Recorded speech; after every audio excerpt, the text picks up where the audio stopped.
Hola, ¿qué tal? Bienvenido, bienvenida a este espacio en el que hablamos de la protección de los derechos humanos de todas y todos. ¿Alguna vez has necesitado los servicios de un abogado y no sabías dónde conseguir uno de confianza? Hoy te vamos a decir cómo solicitar los servicios gratuitos de los abogados de la Defensoría del Pueblo. Mi nombre es Emanuel Saldaña. Quédate porque aquí te defendemos.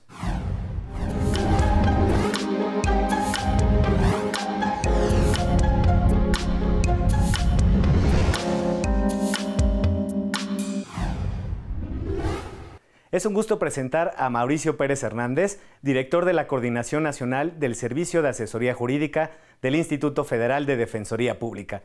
¿Qué tal, Mauricio? Bienvenido nuevamente a este espacio. Gracias, Manuel. Me da mucho gusto saludarte. Gracias por la invitación. Y para comenzar nuestra charla de este tema que nos gusta mucho aquí, que es la asesoría jurídica, pues explícanos cuáles son las materias de competencia. Pues mira, la verdad es que el instituto maneja muchas materias, sin embargo, en algunas de ellas tenemos plena competencia. Nosotros asesoramos en materia civil, en materia administrativa, en materia fiscal federal, así como en aquellos casos en que podamos o debamos pedir la devolución de un objeto o un instrumento del delito ante una autoridad penal federal. Mauricio, es importante y a mí siempre me surge esta duda como ciudadano. ¿Cómo sé si mi asunto es competencia del Instituto Federal de Defensoría Pública? Esa es una cuestión muy interesante, sobre todo en estos tiempos, ¿verdad? Que las personas tienen mucha dificultad para poderse acercar a las instituciones y poder saber bien a bien quién puede ayudarles en sus problemáticas de naturaleza jurídica. La verdad es que hemos tenido muchos avances en ese sentido. Actualmente tenemos el servicio de Defensatel. Las personas pueden llamarnos, ¿verdad?, a esta línea telefónica y poder solicitar, de verdad, en cualquier materia, puede solicitar una orientación y esta les será proporcionada adecuadamente por un analista y en un momento dado también por un asesor jurídico. Oye, Mauricio, y más específicamente, mi pregunta es, ¿cómo saber los asuntos del fuero local y del fuero federal? ¿Cómo podemos saber si el asunto que estoy llevando como ciudadano puede ser atendido por los abogados de la Defensoría Pública? Sí, es muy importante que cuando uno de los analistas o uno de nuestros asesores jurídicos atienda directamente a la persona y ubique la naturaleza de su problemática, les pueda decir, ¿verdad?, si esa enfoca dentro del fuero común o dentro del fuero federal. Ahora, por ejemplo, ¿no?, tenemos casos muy específicos, como lo son, por ejemplo, problemas familiares, problemas, juicios de divorcio, claro, de convivencia, de guardia y custodia, de arrendamiento. Evidentemente, esos asuntos siempre van a ser del fuero común. Yo creo que la característica principal es ante quién o cómo nosotros estemos enfrentando nuestro problema. Si es ante un particular o si es ante una autoridad del orden federal. Independientemente del fuero del asunto de las personas que se comunican, ustedes dan una orientación para saber cómo llevar el procedimiento, ¿no? Exactamente. Aquí la verdad es que esto es muy importante que las personas lo sepan, que aun y cuando nosotros carezcamos de competencia para poder llevar su asunto, lo importante es que ellos tengan una adecuada orientación, que sepan realmente hacia dónde conducirse y quién en realidad tiene pues la competencia legal para poder ejercer un patrocinio completo y de forma gratuita. Y hablando ya en particular de los servicios que brinda la Defensoría Pública a través de la asesoría jurídica, pues estos se dividen en orientación, asesoría y representación jurídica, ¿no? ¿Nos podrías explicar en qué consiste cada uno? Exactamente. Tenemos 3 niveles de atención, los cuales, como bien lo comentas, consisten en la orientación, que es cuando nosotros carecemos de competencia, sin embargo, le damos a las personas una orientación en términos generales, pero suficientes sobre su problemática y los canalizamos ante una institución que legalmente pueda patrocinarles gratuitamente. El segundo de los servicios, que es la asesoría jurídica, en estos casos parece que ya no existe la posibilidad de poder asistir. Es decir, sí era de nuestra competencia, pero por alguna situación, incluso caducidad, prescripción, cosa juzgada, ya no podamos nosotros necesariamente poder ayudar, poder en un momento dado retomar el asunto. Sin embargo, el más importante de ellos, considero y sustantivo, es el servicio de representación, en donde el asesora jurídica, toman o inician el asunto desde el principio hasta su total conclusión, abordando todas y cada una de las etapas procesales. Oye, Mauricio, ¿qué te parece si vamos a hacer una pausa y después hablamos de los casos de éxito de la asesoría jurídica? Claro que sí, adelante. Antes, para que sepan más de la distribución de los abogados de la Defensoría Pública, los invito a ver la siguiente información en un minuto. No le cambies. ¿Sabías que el Instituto Federal de la Defensoría Pública cuenta con asesores jurídicos especializados en atención a grupos vulnerables? Son 64 expertos que prestan servicios gratuitos para defender los derechos de los que menos tienen. México es un país de origen, tránsito y destino para la población migrante. 33 asesores jurídicos federales atienden a migrantes y repatriados en el norte y sur del país. Tan solo en un año, asesoraron legalmente a más de 33,000 personas. 31 asesores jurídicos escuchan, orientan y representan legalmente a personas con discapacidad. En 12 meses, recibieron este servicio 372 personas. En el mismo periodo, más de 6,000 niñas, niños y adolescentes fueron representados por un asesor jurídico federal y 1,165 personas pertenecientes a pueblos y comunidades indígenas también recibieron este servicio.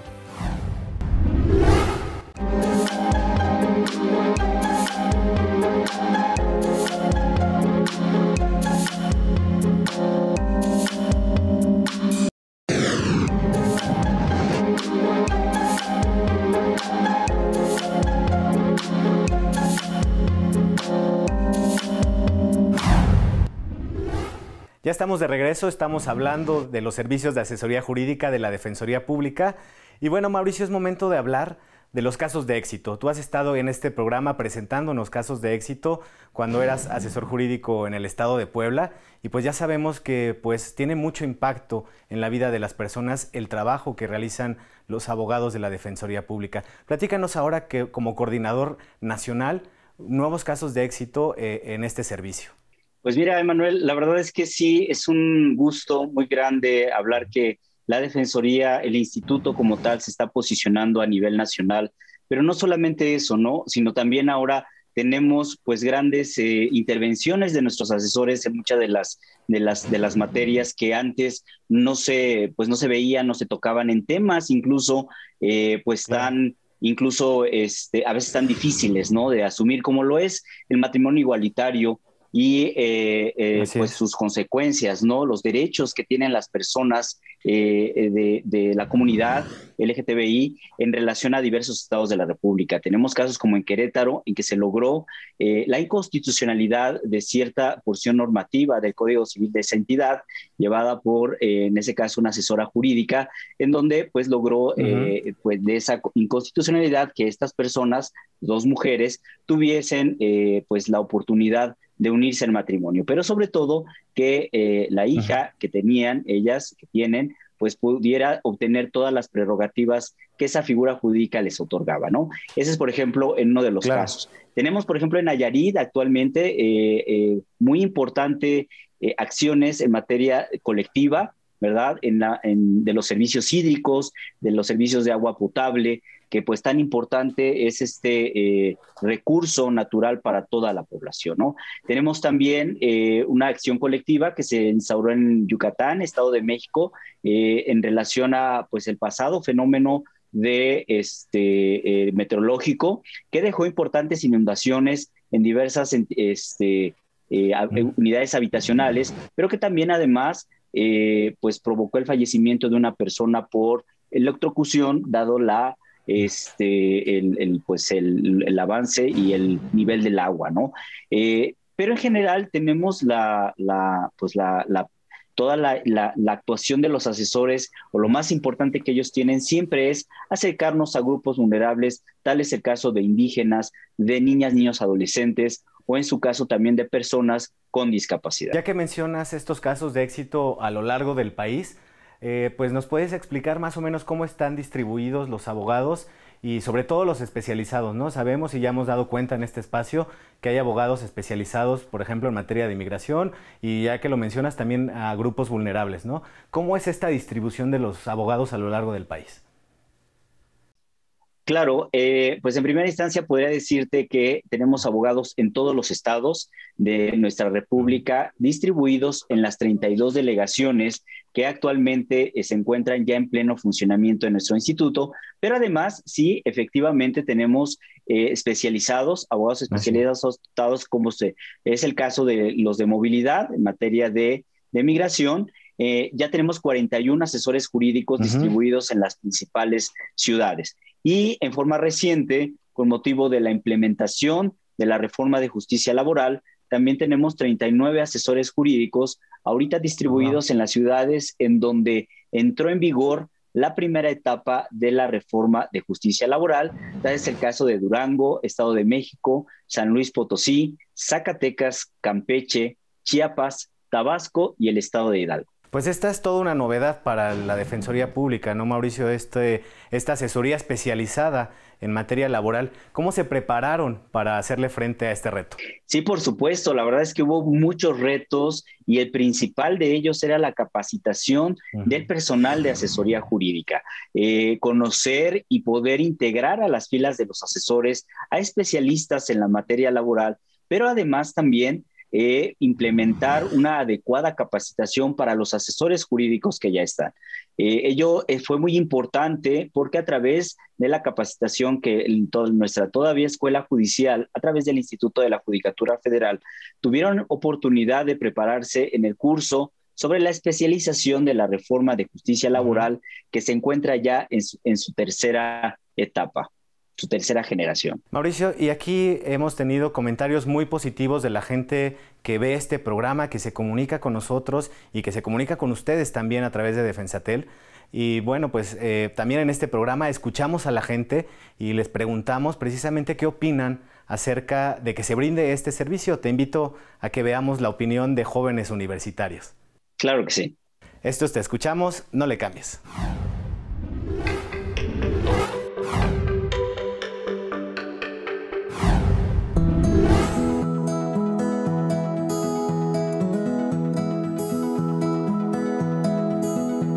Considero que la asesoría legal gratuita es importante, no solo porque es un derecho en sí mismo, sino porque a su vez, si las personas de bajos recursos no pueden costear asesoría legal, pueden llegar a ser víctimas de injusticia. Pienso que por lo general, las personas que viven en situaciones de vulnerabilidad socioeconómica son quienes más injusticias sufren por parte del sistema en todos los ámbitos, y esta es la principal razón por la cual se les debe de brindar servicios de representación penal gratuitos, ya que son quienes más se enfrentan de maneras injustificadas ante la ley y quienes menos recursos tienen para costear su defensa, su inocencia y por ende su libertad. Es muy importante que se brinde este asesoramiento legal gratuito porque muchas personas desconocen un asesoramiento legal o desconocen dónde pueden acercarse para que los asesoren legalmente. Y a veces, debido a ello, hay ocasiones en las que otra parte lleva ventaja o abusa un poco de estas personas que no tienen el conocimiento. Entonces, realmente es muy muy bueno que exista un servicio de estos que puedan brindar ese apoyo a personas que de verdad lo necesitan. Pienso que todos los servicios gratuitos de asesoría legal y de defensa penal son más que necesarios para la población de escasos recursos. Muchas veces su estado socioeconómico se convierte en una barrera que impide que su proceso legal termine adecuadamente.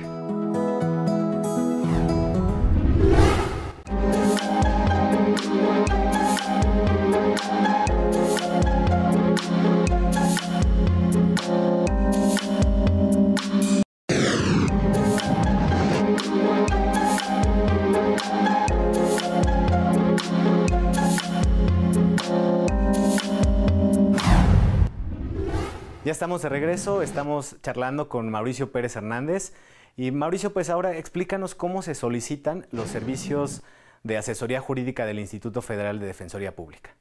Emanuel, fíjate que esto es algo bien importante y sobre todo tenemos ya muchas formas incluso de solicitar y de allegarnos a los servicios que presta el instituto. Actualmente ya no es necesario, ¿verdad?, estrictamente acudir en forma personal, máxime por las condiciones actuales que enfrentamos. Así y es. para ello tenemos la posibilidad de que las personas hablen a nuestra línea de atención de FENSATEL, pero no solamente eso, sino que también interactúen con nosotros en las redes sociales, en las diversas páginas que nosotros nos encontramos dando y otorgando, ¿verdad?, actualizando el servicio de la asesoría en cualquier momento. Esto es, nos pueden mandar un tweet, pueden comunicarse a través de nuestra página de Facebook, en el Messenger, o incluso también en el Instagram. Esto creo que es muy importante que la gente lo sepa, dado que pues es una de las principales formas de acceso a la ciudadanía en todos los niveles. Claro, desde luego, en este momento en el que estamos viviendo en todo el mundo, es importantísimo el contacto a través de los medios sociales, a través del Internet. Y bueno, en este caso ya nos mencionas también a través de Defensatel, que es la vía pues, de primer contacto para que la gente solicite los servicios de asesoría jurídica. Y bueno, Mauricio, en el bloque anterior hablábamos un poco de los casos de éxito, ya nos mencionabas algunos de matrimonio igualitario. Aquí también hemos dado cuenta de este trabajo que han realizado los abogados de un matrimonio igualitario en San Luis Potosí. Y también aquí dimos cuenta de la primer pensión que se otorgó a una pareja del mismo sexo, ¿no? ¿Qué otros casos se dan en nuestro país? Hemos visto aquí pensiones, reparación del daño, ¿no? Muchos que tienen mucho impacto en la vida de las personas. Platícanos más casos de éxito. Pues fíjate que te puedo compartir uno de ellos que tengo muy presente, sobre todo también porque se dio en el estado de Puebla, por una asesora del estado de Puebla, en la intervención y representación de un menor, un niño menor de edad que proviene del estado de Honduras, no acompañado. Él desgraciadamente sale de su estado de origen por una situación de violencia familiar extrema, sale con su hermano y su hermano en el trayecto, en su cruce por México, por el territorio nacional, pues lo abandona. Definitivamente este caso es muy importante porque la asesora, en cuanto tuvo conocimiento del caso, acude a la estación migratoria, acude al sistema del DIF en que él se encontraba y retoma su asunto. Ella asume su representación ante las diversas autoridades, la propia migración, la Comisión Mexicana de Ayuda a Refugiados, y logra en un primer término regularizar su situación migratoria a través de una calidad provisional. Sin embargo, al momento, este muchacho ya tiene la residencia permanente en México y, por supuesto, todos los derechos y prerrogativas que ello conlleva a una efectiva calidad de vida en una situación muy específica de niñas, niños, adolescentes, como la establecen las diversas convenciones de las que México es parte, ¿no? Creo que estos casos son muy importantes que las personas lo sepan, porque no nada más nos atendemos o nos enfocamos al propio nivel nacional, sino a todas aquellas personas que por el simple hecho de estar en México puedan o tengan acceso a una efectiva acceso a la justicia. Creo que ese es uno de los asuntos más relevantes que puedan recordar en este momento, ¿no? Muy bien, Mauricio. Y así como el servicio de asesoría jurídica se encuentra a lo largo de nuestro país, también la riqueza cultural está a lo largo y ancho de nuestro bello México. Y ahora es momento de preguntarte, ¿cuál es tu recinto favorito cultural de México en tradiciones o un recinto cultural? Platícanos un poco, tú que conoces bien nuestro país. La verdad es que tuve oportunidad también en fecha reciente, después de haber sido asesor jurídico, tuve la oportunidad de ser supervisor y acudí a supervisar en Mérida, Yucatán, uno de los estados de la República con, me parece, un nivel muy grande cultural, no solamente de nuestra cultura, sino que también colinda con muchas culturas, ¿verdad? De estados hermanos, como es Guatemala, como es Belice, y la verdad es que en gastronomía, pues no se diga, ¿no? Uno de los estados en que podemos tener la mayor variedad de gastronomía, pero sobre todo la cultura y la calidad de la gente con que te recibe, ¿no? Me parece que México debe saber y todos en todos lados deben saber que nosotros tenemos estas maravillas, ¿no? Que no solamente no todo es problemática, sino que también a partir de eso nosotros podamos pues difundir nuestra propia cultura, ¿no? El Estado mexicano tan vasta y tan rica. Así es, Mauricio, pues Nos despedimos, te agradecemos muchísimo que hayas tenido el tiempo de atender esta entrevista y te mandamos un abrazo a la distancia. Muchísimas gracias, Emanuel. Igualmente, gracias. Y antes de irnos, te dejamos con esta probadita de la riqueza cultural de nuestro país. Nos vemos la próxima. Les saludo desde el Museo Nacional de Arte para invitarles a ampliar sus territorios de placer, esta vez con el paisaje zapatista de Diego Rivera. Vamos a conocerlo. En 1915, el joven pintor mexicano Diego Rivera, que en ese momento vivía en París, elabora el cuadro conocido ahora como Paisaje Zapatista. En un principio, la pieza era llamada El Guerrillero, una especie de autorretrato cubista en el que se conjugan elementos de paisaje, naturaleza muerta y costumbrismo mexicano. Se trata de la contribución más importante que hace Diego Rivera al cubismo, en una pintura que conjuga el lenguaje universal de las vanguardias con preocupaciones mexicanas e identidad nacional. El que apareciera una pintura cubista nacionalista fue una novedad que no tomaron muy bien los críticos de la época.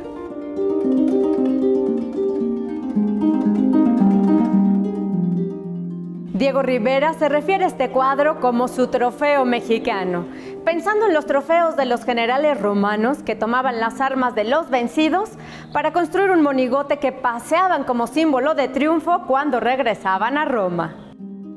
Es un cuadro ambivalente, porque usa algunas características del cubismo, particularmente el facetado, es decir, figuras geométricas cortadas sin generar una ilusión del espacio, pero al mismo tiempo sí existe esa ilusión. Lo vemos en el paisaje del fondo y en lo que pareciera un papel clavado del lado inferior derecho, de tal manera que podríamos decir que es una pintura figurativa porque vemos figuras definidas como un fusil, un sombrero y un zarape, pero al mismo tiempo no lo es porque esas figuras no son tan fáciles de reconocer, no nos da la imagen completa. Para algunos, pese a la presencia del fusil y el sombrero, probablemente esta obra no tenía nada que ver con Zapata, sino con el propio Rivera. Hasta aquí nuestro recorrido por el paisaje zapatista de Diego Rivera, un orgullo más de México.